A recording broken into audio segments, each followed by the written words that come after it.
Al pretender analizar el tema de trombosis venosa profunda, es elemental que tengamos claridad de algunos principios anatómicos relacionados con el drenaje venoso de las extremidades inferiores. En primer lugar, debemos resaltar que el drenaje de las extremidades inferiores es dado por tres sistemas principales, cada uno con sus respectivas características: un sistema venoso superficial, un sistema venoso profundo y un sistema venoso perforante. El sistema venoso superficial se encuentra constituido por la vena safena interna, la vena safena externa y sus respectivas venas tributarias. A su vez, se divide en dos grupos: un grupo troncular conformado por los principales troncos venosos, en este caso la vena safena interna, que según la nomenclatura antigua era conocida como vena safena mayor o magna, y la vena safena externa, que según la nomenclatura antigua era conocida como vena safena menor. El segundo grupo corresponde a el reticular, en el cual se encuentra la compleja red de venas que se anastomosan con todas las venas del sistema venoso superficial y discurren subcutáneamente alrededor de toda la extremidad. Va a ser en este donde vamos a encontrar a las venas comunicantes. Vale la pena resaltar los sitios de origen y el trayecto de los principales vasos venosos que conforman este sistema, empezando con la vena safena interna, la cual, como podemos evidenciar, se origina a nivel del arco dorsal del pie, para posteriormente ascender por la cara interna y llegar a esta zona donde tengo el cursor, donde se encuentra el triángulo de Scarpa, para profundizarse y drenar en la vena femoral. El triángulo de Scarpa es una estructura anatómica que se encuentra delimitada por el músculo sartorio, el músculo aductor largo y el ligamento inguinal. Por otro lado, tenemos a la vena safena externa, la cual se origina como una continuación de la vena dorsal externa del pie. Como podemos apreciar, su dirección es posterior y ascendente y va a ser en medio del surco que separa a ambos gastronemios hasta finalmente desembocar a nivel de la vena poplitea. Por otro lado, tenemos el sistema venoso profundo, que se encuentra, a diferencia del sistema venoso superficial, bajo la fascia. Es un sistema subfacial, mientras que el sistema superficial es un sistema suprafacial. Este se encuentra, como dice su propio nombre, constituido por venas profundas, que acompañan a diversas arterias y dependiendo de la arteria que estén acompañando, van a tener un nombre. Tenemos, por ejemplo, la vena tibial posterior, la vena peronera, la vena tibial anterior, la vena poplitea, entre otros. Finalmente, debemos hablar del sistema venoso perforante, de vital importancia. Ya mencionaremos la razón. Este se encuentra constituido por venas que perforan la fascia y comunican el sistema venoso superficial con el sistema venoso profundo. Acá podemos encontrar venas que se pueden clasificar como directas o indirectas, como por ejemplo la perforante de Voigt, la perforante de Sherman, la perforante de May, la de Koster, la de Hash, la de Dot, la de Hunter y la perforante del hueco popliteo. Este sistema es de vital importancia debido a que, al conectar el sistema venoso profundo con el sistema venoso superficial, en determinadas situaciones patológicas permite la compensación. Pondré un ejemplo. En el caso de una trombosis venosa profunda, donde se genera una obstrucción en alguno de estos vasos, el sistema venoso perforante lo que va a generar es una redistribución de todo el drenaje venoso manejado por el sistema venoso profundo, que, recuerden, a diferencia del superficial, se encuentra capacitado para manejar grandes volúmenes, y toda esta sangre va entonces a redirigirse hacia el sistema venoso superficial, el cual temporalmente va a poder generar un adecuado drenaje venoso. Sin embargo, en determinado punto va a verse sobrepasado y también ocurrirá a nivel del sistema venoso superficial una posterior obstrucción. Los fenómenos que acabo de describirles son, respectivamente, la flegmasia alba dolens y la flegmasia cerulea dolens. La flegmasia alba dolens es la que ocurre cuando se obstruye el sistema venoso profundo, fruto de una trombosis venosa profunda, y toda la sangre se redistribuye de forma compensatoria hacia el sistema venoso superficial. Y la flegmasia cerulea dolens se genera cuando posteriormente se ven sobrepasados estos mecanismos y se obstruye también el sistema venoso superficial, generando entonces un aumento de la presión venosa, un mayor edema, y esto va a disminuir el flujo sanguíneo que está llegando a la extremidad por parte de las arterias, generando una zona de isquemia, gangrena y, en algunas situaciones, una posterior amputación. Vale la pena resaltar algunos conceptos importantes, como por ejemplo la distinción entre la trombosis venosa superficial y la trombosis venosa profunda.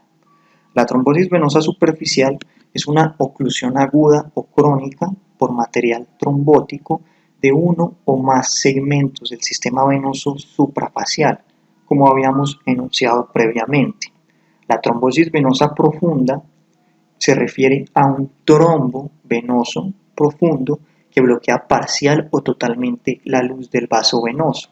Estos trombos usualmente se encuentran constituidos por fibrina y con frecuencia pueden fragmentarse o desprenderse de la pared, condición conocida como émbolo, generando en algunas situaciones tan dramáticas como por ejemplo la oclusión de alguna arteria pulmonar, desencadenando en lo que se conoce como tromboembolismo pulmonar, que puede llegar a causar la muerte del paciente, por fenómenos que describiremos unas filminas más adelante. Empezando a hablar propiamente de las bases fisiopatológicas de estos fenómenos, debemos mencionar la conocida tríada de Virchow, que se encuentra constituida por lesión endotelial, hipercoagulabilidad y estasis sanguínea, condiciones que generan el ambiente idóneo para la posterior trombosis. Entre las causas más comunes de hipercoagulabilidad destacan, por ejemplo, los tumores malignos, el embarazo debido a los cambios fisiológicos que ocurren, el puerperio, los estrógenos, el trauma o la cirugía de extremidades inferiores, pelvis, cadera o abdomen, el síndrome nefrótico, la sepsis y las trombofilias. Dentro de las principales causas de estasis sanguínea destaca la fibrilación auricular, la disfunción ventricular izquierda, la parálisis o el sedentarismo, los viajes prolongados, la insuficiencia venosa o la presencia de varices y la compresión venosa extrínseca por algún tumor. Dentro de las causas de lesión endotelial destaca la presencia de un trauma o de una cirugía, la presencia de una punción venosa, de irritación química, el hecho de que el individuo tenga una valvulopatía o valvuloplastia, que el individuo padezca, por ejemplo, de ateroesclerosis y que tenga invasiones. Vale la pena mencionar algunos aspectos esenciales en relación a la génesis de la trombosis venosa profunda. Estos conceptos ya los habíamos enunciado en la videoconferencia de insuficiencia venosa. Los invito a que la vean. Normalmente, las venas se encuentran constituidas primero por todo lo que viene a ser el vaso con su respectivo endotelio, pero tienen la particularidad de que tienen la presencia de un sistema valvular que evita que la sangre retorne y permite que haya un adecuado retorno venoso. Adicionalmente, recuerden que todo este drenaje va a verse reforzado también por la contracción muscular de los gastronemios, que genera un impulso para que esta sangre ascienda. ¿Qué ocurre en los individuos con estas condiciones o en los individuos con una insuficiencia venosa crónica? Lo que va a ocurrir es que va a haber una alteración en la estructura de la vena. generando entonces venas dilatadas con válvulas deformadas, y al tener venas dilatadas y válvulas deformadas, la sangre va a retornar y este fenómeno va a acrecentarse y se va a realizar un círculo vicioso. Cada vez va a retornar más sangre y cada vez que retorna más sangre, la vena se dilata más y cada vez que la vena se dilata más, la válvula se deforma más. Clínicamente, el paciente con una trombosis venosa profunda suele presentarse con dolor localizado en la pantorrilla, edema y el conocido signo de Homans. Sin embargo, esto es algo muy específico, especialmente el signo de Homans, que puede ser útil, pero es poco específico y es poco sensible, debido a que se puede presentar en múltiples condiciones. Vale la pena entonces también mencionar algunas manifestaciones clínicas que nos pueden hacer sospechar de este diagnóstico, como por ejemplo la presencia de un cordón venoso palpable, de edema o tumefacción que usualmente es unilateral, sensibilidad aumentada en el trayecto de las venas mayores, entre otros. A continuación, les mostraré cómo se puede ver el fenómeno descrito previamente, la flegmasia alba dolens, y el otro fenómeno que es la flegmasia cerulea dolens. Recuerden, la flegmasia alba dolens deriva en una flegmasia cerulea dolens. El término flegmasia alba dolens significa pierna blanca o pierna de leche, mientras que el término flegmasia cerulea dolens significa pierna dolorosa azul. Vale la pena destacar que estos fenómenos, cuando se presentan, en hasta el 40% de los casos están relacionados con procesos neoplásicos malignos y suelen presentarse en estos individuos. También vale la pena mencionar como un hito histórico y una curiosidad que la flegmasia cerulea dolens fue un fenómeno que fue descrito por primera vez por el cirujano vascular Jonathan Towne. Epidemiológicamente, debemos hablar de cuál es la cantidad de episodios de trombosis venosas que se presentan anualmente. Para ello, vamos a partir de los datos epidemiológicos otorgados por estudios norteamericanos, los cuales afirman que anualmente se presentan aproximadamente 1.1 millones de casos, de los cuales el 61% corresponden a trombosis venosas profundas y el 39% a episodios de embolias pulmonares. De igual forma, es importante destacar que se calcula que la trombosis venosa profunda tiene una incidencia de 0.45 a 1.17 por cada 1000 personas al año, y la embolia pulmonar de 0.29 a 0.78 por cada 1000 personas al año. Aproximadamente entre el 55 al 70% de los episodios ocurre en pacientes femeninos. La edad promedio de presentación oscila en torno a los 50 a 60 años y también es importante mencionar que entre el 50 al 75% de los episodios de trombosis venosa profunda van a provenir de la vena femoral común, la tibial posterior o la vena poplitea. La trombosis venosa profunda tiene múltiples diagnósticos diferenciales y en el momento en el cual nosotros sospechamos de esta entidad debemos tener como mínimo 5 diagnósticos diferenciales. Esto va a permitir que posteriormente la redirección de los estudios sea mucho más sencilla. Entre los diagnósticos encontramos condiciones como por ejemplo celulitis, tromboflebitis superficial, hematoma muscular, esguince, edema de estasis, artritis, linfedema, miositis, abscesos, entre otros.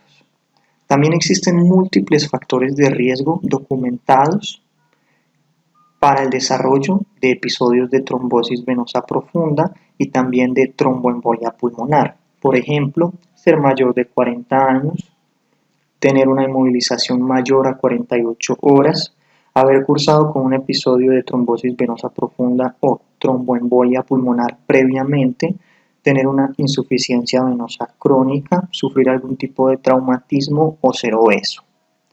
Dentro de los factores genéticos, acabamos de mencionar los factores generales, nos encontramos, por ejemplo, la mutación del factor 5 de Leiden, que es la más común, la deficiencia de la proteína C, S y antitrombina 3, la hiperhomocisteinemia o la presencia de anticuerpos antifosfolipídicos. Recuerden, en el caso de que se sospeche la presencia de un síndrome antifosfolipídico, es muy útil que nosotros nos aproximemos a dicha sospecha a través de la aplicación de los criterios de Sidney.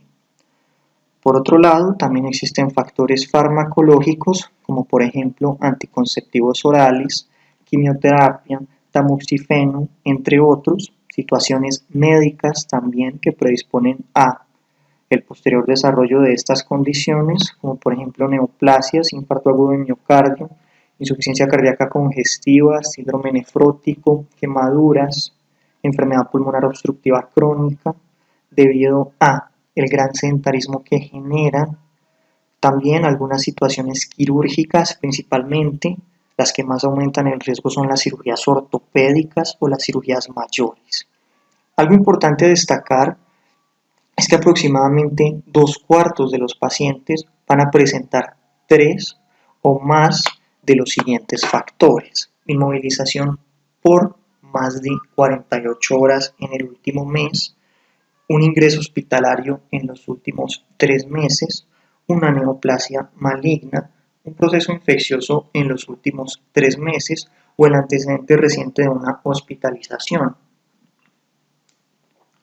El clínico tiene múltiples herramientas para poder aproximarse al diagnóstico de esta entidad, como por ejemplo el dímero D, la venografía nuclear, la pletismografía, la venografía por resonancia magnética, el ecodoppler, la venografía ascendente o el angiotac. Cada uno tiene algunas características que lo hacen muy útil y son herramientas que nos permiten realizar el diagnóstico de una tromboembolia pulmonar o de una trombosis venosa profunda. Depende de la herramienta que estemos utilizando. La primera que vamos a mencionar es el dímero D. El dímero D es un producto de degradación de la fibrina. Se utiliza en los pacientes con sospecha de trombosis venosa profunda y también con sospecha de tromboembolia pulmonar cuando se encuentran estables. Y recuerden que el dímero D tiene utilidad en el servicio de urgencias, no tiene utilidad en los pacientes que ya están hospitalizados, debido a que se eleva muy fácilmente y estos individuos ya usualmente tienen invasiones, están canalizados, pueden incluso tener sondas, entre otros. El dímero D tiene algunas características como que, por ejemplo, tiene un buen valor predictivo negativo. En el caso de que esté normal, la probabilidad de tener una tromboembolia pulmonar es de aproximadamente del 19 al 68%, dependiendo del método de laboratorio que se esté utilizando. Por lo tanto, de estar normal, con gran certeza se puede excluir el diagnóstico de tromboembolia pulmonar o de trombosis venosa profunda. Lo normal en un paciente sano que no tiene ningún tipo de sintomatología es que se encuentre por debajo de 100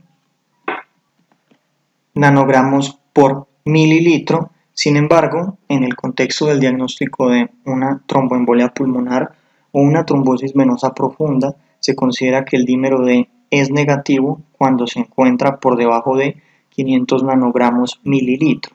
Recuerden también que en los mayores de 50 años debe corregirse el valor del dímero D, y esto se hace cogiendo la edad y multiplicándola por 10. Por ejemplo, un paciente de 60 años, para poder tener un dímero D considerado como positivo, debería tener una cifra superior a 600 nanogramos por mililitro. Otra prueba clínica mencionada en la literatura es la venografía ascendente. En el momento es poco utilizada y se reserva para pacientes en quienes se requiera detalle anatómico y no se puede obtener mediante otras técnicas. La venografía nuclear es otro método diagnóstico, sin embargo, a pesar de encontrarse descrito en la literatura, es poco confiable y poco utilizada. La venografía por resonancia magnética es una herramienta que tiene poca disponibilidad, tiene un costo elevado y solamente se considera en algunos casos especiales, como por ejemplo los pacientes con un Doppler negativo y que tengan una contraindicación formal para la utilización de medios de contraste yodados. La pletismografía por oclusión e impedancia es una prueba diagnóstica que permite determinar la capacidad de drenaje de la parte distal del obstáculo circulatorio. Puede resultar útil en obstrucciones completas proximales y agudas. El angioTAC es una prueba de suma utilidad, sobre todo en el contexto de la tromboembolia pulmonar. Tiene una sensibilidad del 71 a 93%, dependiendo del texto, y una especificidad que oscila entre el 93 al 100%. El ecodoppler también es una herramienta muy valiosa que permite visualizar la oclusión. Tiene algunas variaciones, como por ejemplo el Doppler color, que es de gran valor cuando es imposible lograr colapsar la vena mediante compresión. Tiene una utilidad grande en las trombosis proximales, donde tiene una sensibilidad entre el 95 al 100%, y en las trombosis distales tiene una sensibilidad del 89 al 95%, siendo ideal en ambos contextos. También vale la pena destacar que todos los pacientes deben ser estratificados para poder obtener un nivel de riesgo para el desarrollo de fenómenos tromboembólicos o de trombosis venosa profunda. Para ello se utilizan múltiples criterios, como por ejemplo los criterios de Wells o los criterios de Geneva o de Ginebra. Dentro de los criterios de Wells nos encontramos, por ejemplo, la presencia de un episodio de embolia pulmonar o de trombosis venosa profunda previo, un ritmo cardíaco por encima o igual a 100 latidos por minuto, cirugía o inmovilización en las últimas 4 semanas, hemoptisis, cáncer activo, signos clínicos de trombosis venosa profunda o diagnóstico alternativa menos probable que el TEP. Y vale la pena destacar que existen múltiples versiones, como por ejemplo la original, donde pueden observar los valores que se otorgan, o la versión simplificada. Dependiendo de los resultados, el paciente puede ser catalogado como un individuo de bajo riesgo, un individuo de riesgo intermedio o un individuo con riesgo alto. El paciente con una baja probabilidad tiene una probabilidad, valga la redundancia, de aproximadamente el 3 al 5%. El que se encuentra catalogado dentro del grupo intermedio del 16 al 33%, el que tiene una alta probabilidad del 78 al 83%. Otro puntaje de gran utilidad es el puntaje de Geneva. El puntaje de Geneva consigna las siguientes variables: una edad mayor a 65 años, los episodios de trombosis venosa profunda o tromboembolismo pulmonar previo, el antecedente de una cirugía o una fractura en el mes anterior, la presencia de malignidad activa, dolor bilateral en la pierna, hemoptisis, una frecuencia cardíaca entre 75 a 94 latidos por minuto, una frecuencia cardíaca mayor o igual a 95 latidos por minuto, dolor a la palpación profunda de la pierna o la presencia de un edema unilateral. Y dependiendo de los resultados también vamos a clasificarlos como pacientes con una probabilidad clínica baja, intermedia o alta. Es fundamental también que nosotros hablemos de la profilaxis de eventos tromboembólicos. En esta tabla podemos apreciar el riesgo aproximado de trombosis venosa profunda asintomática en pacientes hospitalizados sin tromboprofilaxis en diferentes grupos, variando, por ejemplo, desde el paciente médico, que tiene una prevalencia de 10 a 20%, hasta los individuos que se encuentran críticos en UCI, que tienen traumas de la médula espinal o traumas mayores, donde incluso la probabilidad puede llegar hasta 80%. En relación a la efectividad de la tromboprofilaxis, esto ha sido comprobado y defendido desde múltiples estudios, como por ejemplo el estudio MEDENOX, que comparó el placebo con la enoxaparina, el estudio PREVENT, que comparó la dalteparina con el placebo, o el estudio ARTEMIS, que comparó el placebo versus el fondaparin. Los pacientes que recibieron tromboprofilaxis tuvieron una menor tasa de eventos tromboembólicos. Por ejemplo, en el MEDENOX, los pacientes que recibieron enoxaparina tuvieron una probabilidad o un porcentaje de 5.5%, mientras que los individuos que tuvieron medicación con placebo de 14.9%. En el PREVENT, la dalteparina tuvo una probabilidad de 2.2%, el placebo de 5% y en el Artemis los pacientes con Fondaparinux tuvieron una reducción de aproximadamente la mitad, llegando a 5.6% para el Fondaparinux versus 10.5% para el placebo. Vale la pena destacar que no existe únicamente la tromboprofilaxis farmacológica, también existe la tromboprofilaxis mecánica. Sin embargo, la tromboprofilaxis mecánica no debe utilizarse sola en pacientes hospitalizados. Se puede utilizar en pacientes ambulatorios, pero no en pacientes hospitalizados como única medida. Dentro de este grupo encontramos, por ejemplo, los dispositivos de compresión neumática intermitente. Existen algunas dosis profilácticas que vale la pena mencionar para la finalidad de evitar que el paciente pueda desarrollar eventos tromboembólicos y son las siguientes. Para la heparina no fraccionada de unas 5.000 unidades subcutáneas cada 8 horas, para la enoxaparina de aproximadamente 40 subcutáneos cada 24 horas, la nadroparina 3.400 unidades subcutáneas cada 24 horas y para la dalteparina 5.000 unidades subcutáneas cada 24 horas.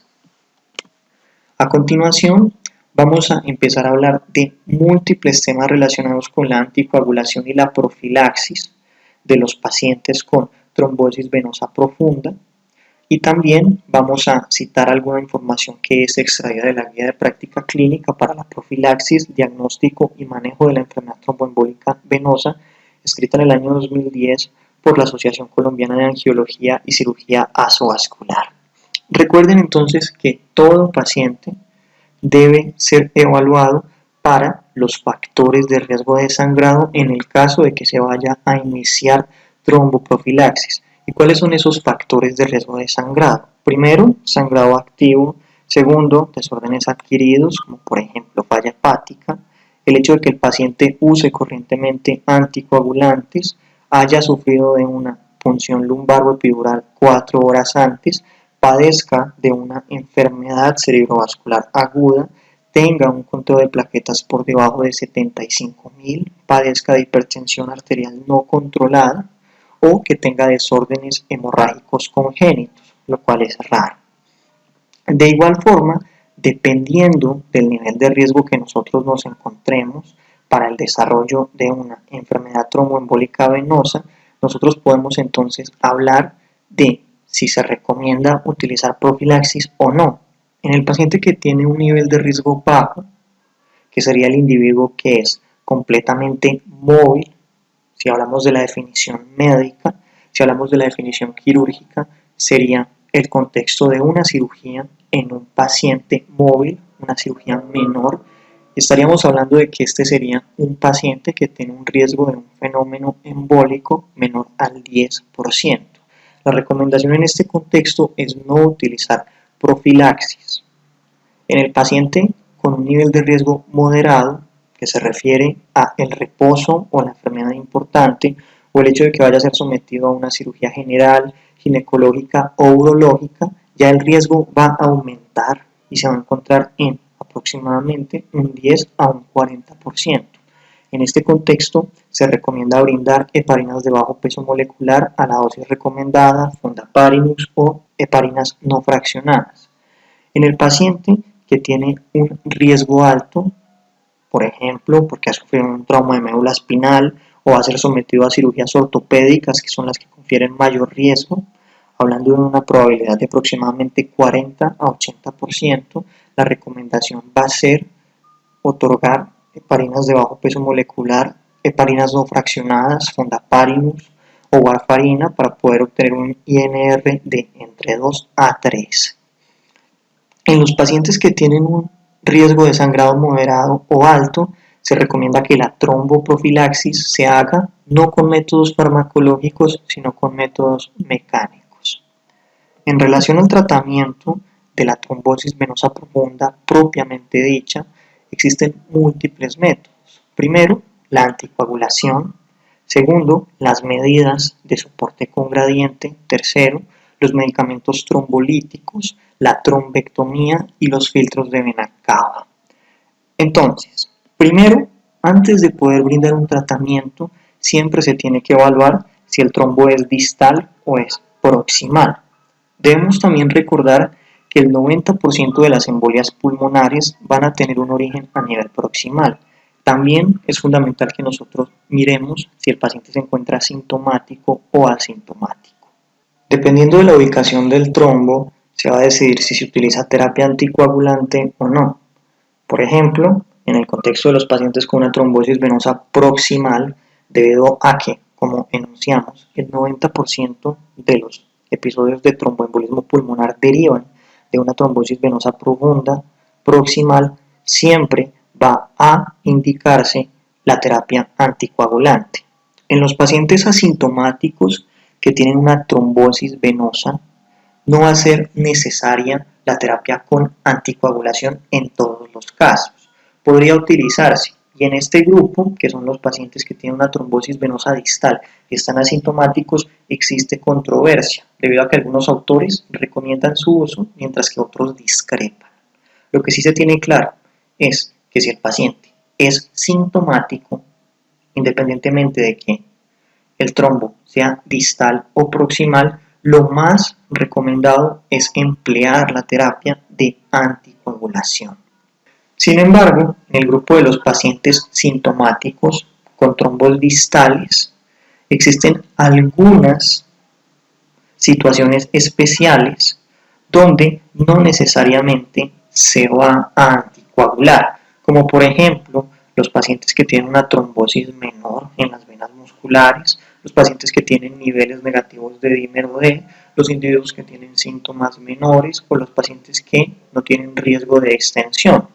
También existe otro grupo que no se va a anticoagular, que serían los pacientes con un alto riesgo de sangrado. En relación a la anticoagulación, existen múltiples fármacos, como por ejemplo la warfarina, el acenocumarol, el dabigatran, el edoxaban, rivaroxaban, apixaban, betrixaban, estos últimos de nueva generación, y es fundamental entonces que nosotros sepamos que en la anticoagulación inicial se va a utilizar una heparina de bajo peso molecular o inhibidores del factor 10A. Y también es importante que nosotros tengamos en cuenta lo siguiente: la warfarina no debe emplearse sola. Siempre se van a utilizar algunos esquemas para la anticoagulación, como por ejemplo una heparina de bajo peso molecular más warfarina, o una heparina de bajo peso molecular seguida de edoxaban o dabigatran, o también se puede utilizar rivaroxaban o apixaban.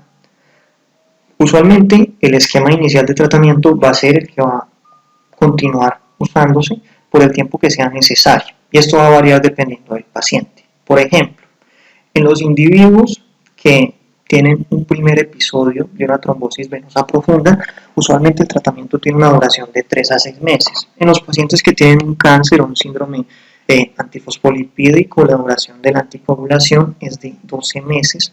Y en los pacientes que tienen una trombosis venosa distal, se recomienda vigilar con ecodoppler y dar terapia anticoagulante en el caso de que se decida brindar durante un periodo de aproximadamente 3 meses.